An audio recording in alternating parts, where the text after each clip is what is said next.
tuturuan ko kayo. Kung walang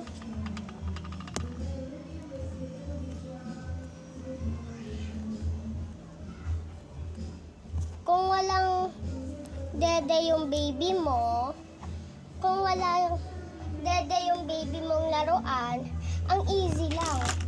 Taka lang. Taka lang guys.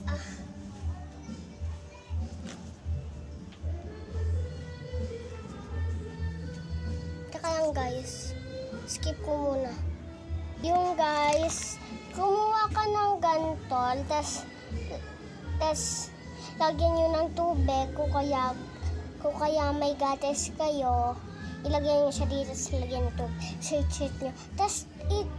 Tas ayan, ano wig dyan? Tanggalin mo lang to. Yun, may na siyang dede. Ito nga, nakita ko sa inyo.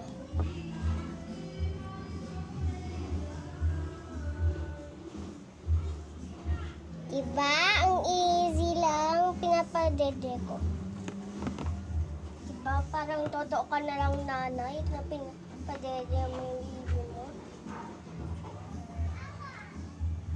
Diba? Easy lang guys. Hanggang dito na lang. NODLY. Kung meron kayong pabang may ganito, itatanggalin nyo lang ito. Tapos ayan na. Pag meron kayong gatas, lagyan mo siya dito. Tapos lagyan mo tubig, shake na. Tapos meron ka ng daddy sa laruan mo, baby. Ayun lang, bye-bye. Turuan ko din kayo. Sige.